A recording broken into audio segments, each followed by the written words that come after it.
So sa vlog na to guys, tuturuan kayo kung paano ba gumawa ng mga QR code na Sintra board. Dati nagturo na ako na to, no? Pero ito is mas social na version nun. So dito kasi guys sa vlog na to ay tuturuan kayo kung paano ba mag-bend ng Sintra board, no? Kasi usually, ang Sintra board na ginagawa natin, di ba, halimbawa ito, tapos kukuha tayo ng isa pang Sintra board, no? So pinagpapatong natin siya na ganyan, kaya medyo pangit, no? So ang gagawin natin, i-bend natin to. So kung paano ginagawa yun guys, ganito lang siya kasimple.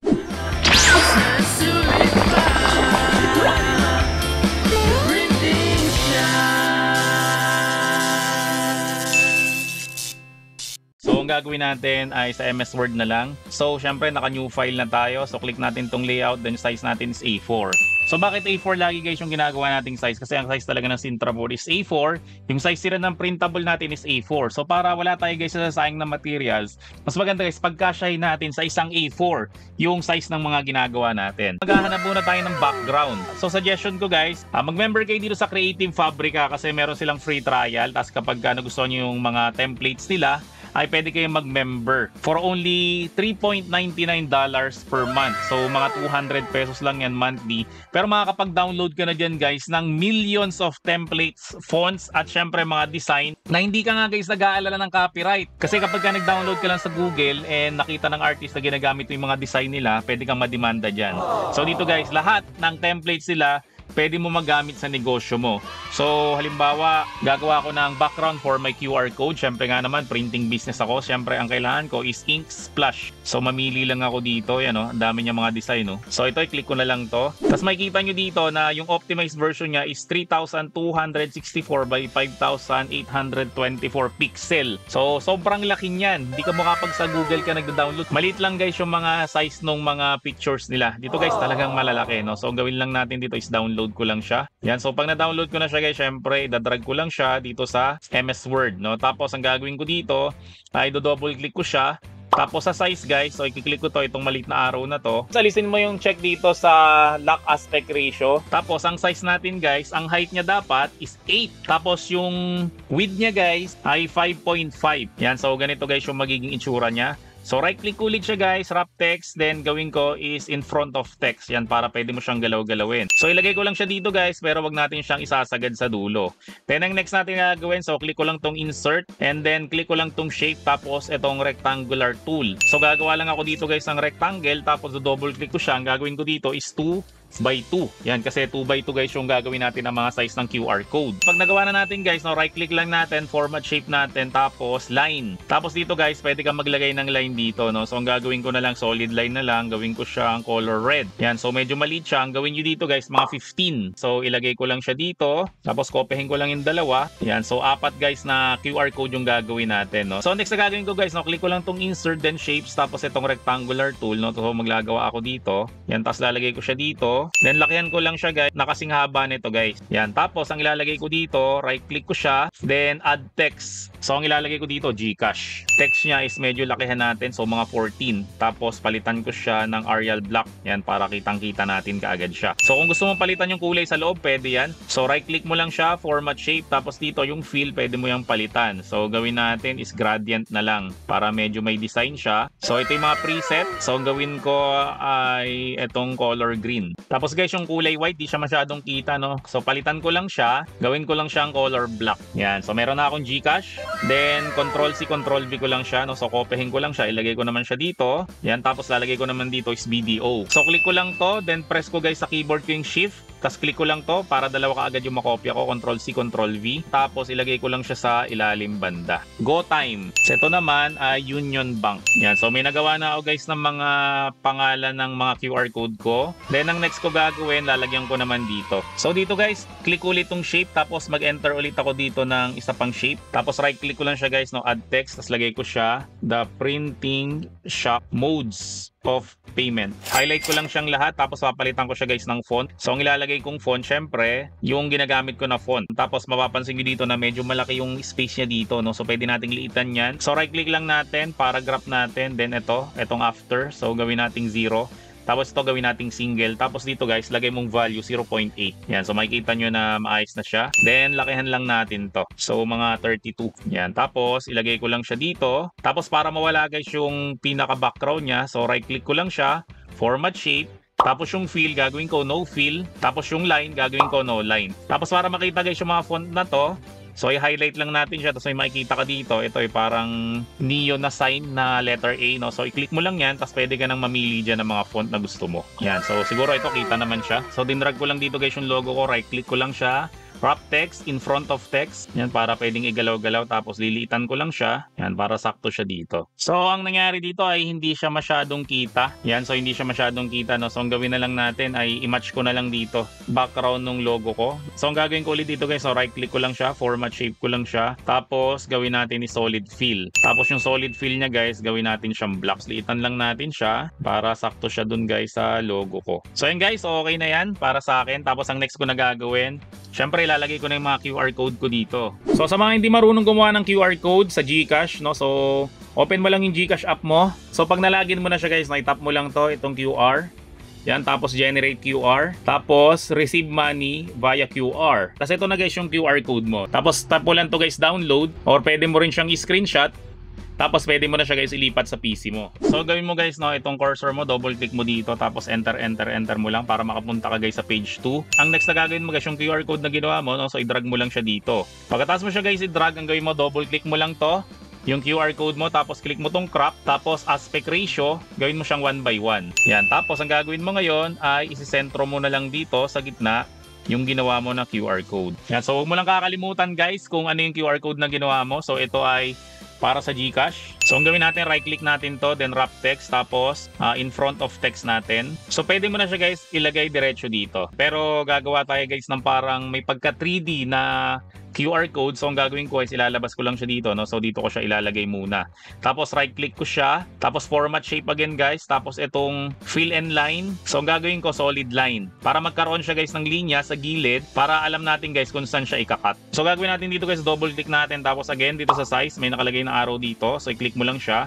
Gagawin natin, alisin natin tong lock aspect ratio. Ang size niya dapat is 2:2. Okay, so meron na tayong isang nagawa. Then ganoon rin guys yung gagawin natin sa iba pa. Dito sa BDO, dito sa Union Bank, dito sa GoTime. So yun guys, so nagawa na natin yung 4 na QR code. Click natin to, hold mo yung shift sa keyboard mo, tapos click mo lahat sila guys, itong 4 na to, tapos idikit mo lang siya dito. Yan, para wala tayong nasayang na space. I-delete na natin guys yung page na nasa baba. Gagawa rin natin to ng Sintra board, tapos ididikit natin dito, no? So itong nasa gitna na to, no? So gawin na lang natin siyang puti para hindi sayang sa ink, no? So format shape natin, then gawin natin ay fill, tapos color, so ilagay natin is white na lang. So gawin rin natin siya guys sa iba. So gawin natin, click lang natin tong file, then click natin tong print. Plain papers guys, gawin natin Epson Premium Glossy, tapos yung quality guys, gawin natin high. Tapos okay lang natin, tapos i-print na natin siya. So sa mga nagtatanong guys, no, kung ano bang klaseng printer ang ginagamit ko sa pag-print ng mga sticker dito sa The Printing Shop. Ang ginagamit ko guys ay itong Epson na L121 printer, tapos meron siyang pigment ink.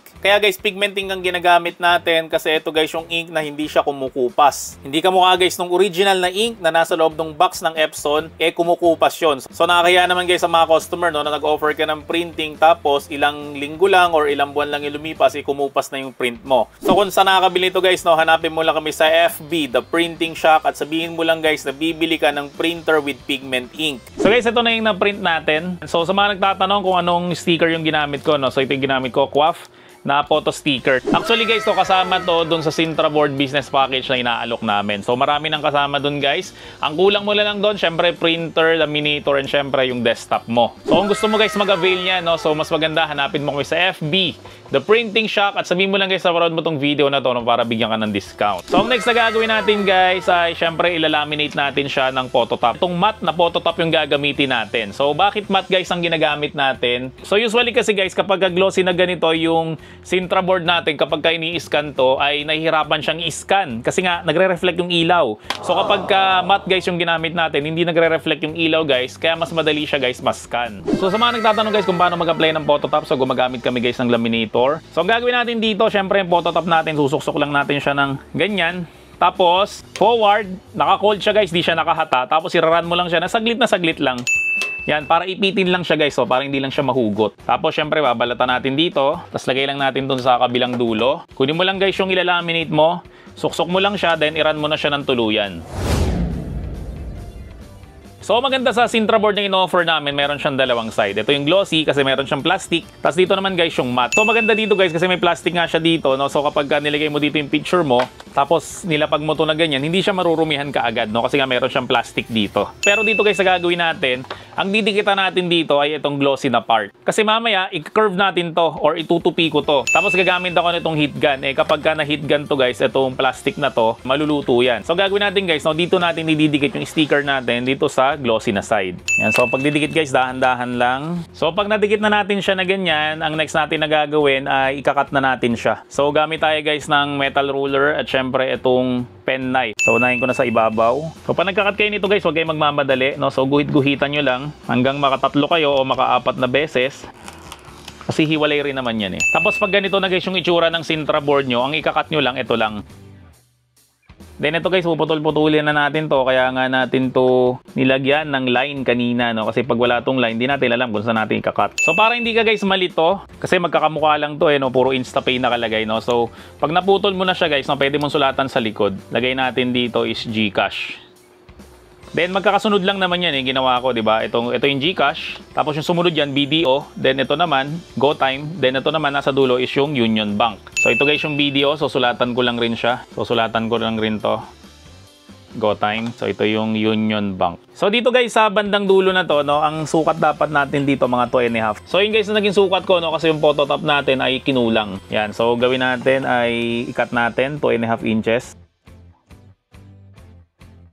So yung sukat natin dito guys, 2.5 inches, no? So susukatan rin natin siya dito. Yan, so 2.5 rin. Then dito rin ay 2.5. Yan, so kapag nalagay na natin guys 2.5. So ang gagawin natin dito guys, so guguhitan lang natin siya ng cutter. Again guys, guguhitan nyo lang, huwag nyo siyang puputulin. Okay, no? So isang hagod lang, pwede na yan. Para alam nyo guys kung saan siya tutupi. So ito guys yung nagawa natin, meron siyang guhit dito. So ang next natin na gagawin guys, syempre kailangan nyo ng heat gun. So magpatulong kayo guys sa kahit sinong kasama nyo dyan sa shop nyo.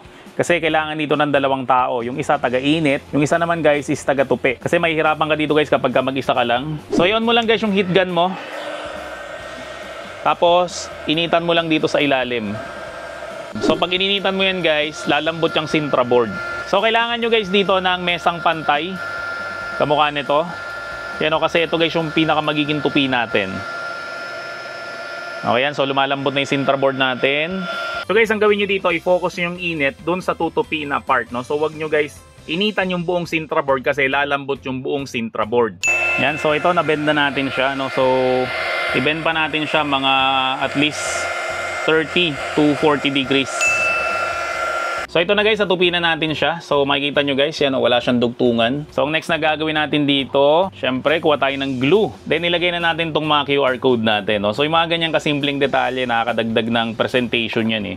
Kasi sabihin na naman ng iba, sir, pwede mo namang i-print na lang diretso dito yung mga QR code. Bakit nilagyan mo pa ng ganyan? So guys, again, pareho lang naman ang materials na ginamit yan, pero pag mas ginandahan mo yung presentation mo, mas mahal mo siyang mabibenta. Kasi hindi mo na to pwedeng tawagin lang na standing na Sintra board. Ang tawag na dito guys is 3D na standing na Sintra board, no? So yung word na 3D na yon, marketing strategy na yon, no? Para makasingil ka guys ng mas mahal sa mga customer mo. So ito yung GCash natin. Syempre, lagyan lang natin siya ng pandikit. So konting-konti lang guys. Yan, then ilagay na natin siya dito. Then next natin is itong GoTime. So wag nyo kakalimutan guys na again lagyan ng label, kasi pag di nyo nilagyan ng label yan, malilito kayo, no? Kasi pare-pareho siyang nakalagay na Instapay. Yan, then ito naman ay BDO. Okay, so ilagay rin natin dito yung BDO natin. Okay, then last natin guys is yung Union Bank. So kahit yung bandang gitna lang guys, ang lagyan nyo ng glue, kasi lalapat naman yan eh. So hintayin lang natin siya guys matuyo. Siguro mga 1 to 2 minutes tuyo na yan. So guys, yung Sintra board, pag pinapainit mo siya, talagang mainit yung itong binibend na to, no? O yung tinatapatan nyo ng heat gun. Pag lumabig naman yan guys, no, matigas na talaga yan yung kamukha nito.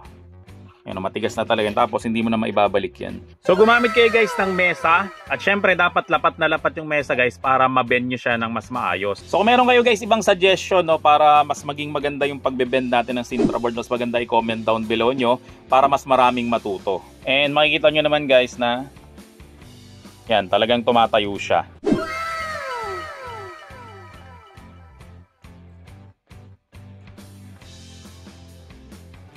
So again, binend natin siya dito, no, kaya wala siyang dugtong. So ipatong ko lang siya dito. O, di ba? Ang ganda niyan tingnan. So, yun nga guys, yung ginawa natin dito, no, medyo inartihan natin. Tapos, ilagyan pa natin dito ng mga 3D effect. Yan, no, nakapatong siya. So, ginagawa natin yan guys, no, para mas mahatak guys yung mga tao na umorder sa'yo, no. Kasi, unique yung binibenta mo, yun, no. Tapos, naka-curve pa siya, no. So, imbis kasi guys na ganito yung ginawa natin, no, yung pinatong lang natin to. Kaya naalis siya guys, no, kapag tumagal. So, ang ginawa natin ay binend natin, no. So, isang buong Sintra board pa rin to guys, pero naka-bend siya. Tapos, ilagyan natin guys ng 3D effect kasi pinatong natin tong iba pang Sintra board dito, no? Kaya kung titingnan mo, mas gumanda talaga siya. Siyempre, katulad nga ng sinasabi ko lagi, kapag mas ginagandahan mo yung gawa mo, so pwede mo guys lagyan pa ng konti pang patong yung benta mo. Kaysa guys, kapag ganito lang yung ginagawa mo, yung parang generic lang. Ito guys, ang ganda nitong i-display. Oh. So about sa pricing naman natin ito guys, no? So ang isang buong ganito, ang mga magagastos mo dito siguro mga 35 pesos. So guys, kung ganito lang yung gagawin mo na QR code, so mga 100 pesos lang to. Pero kapag ganito yung gagawin mo guys, no, pwede mo tong ibenta ng up to 200 pesos. Kasi guys, yung ginamit mo ng mga materials dito at yung ginamit mo ng materials dito guys, parehas lang guys ng bilang. Pero guys, ito, mas mabibenta mo to ng mas mahal kasi nga, mas maganda guys yung naging presentation mo nito. So ngayon guys, testingin natin kung working pa yung QR code, no? So ito, scan ko lang tong GCash. Yan, so magbayad ako ng 100 pesos. So next ko lang. Then confirm. Tapos send ko lang siya. So yan guys, makikita nyo talaga na working talaga yung ginawa natin na QR code. So guys, lahat ng mga materials, printer, cutters, at syempre yung mga supplies na pinakita ko dito sa may vlog na to is available yan sa amin. So kung gusto nyo guys mag-avail, no, hanapin nyo lang kami sa FB, The Printing Shop, at sabihin mo lang guys na naparod mo tong video na to, no, para bigyan ka ng discount. Kasi guys, kung susuportahan mo kami, syempre susuportahan rin namin kayo sa pamamagitan ng pagbibigay ng mga unique na idea na kamukha nga nito. So kung nag-avail ka sa amin guys, so maraming salamat sa iyo. See you on my next video and bye! The Printing Shop, ayos na sulit pa.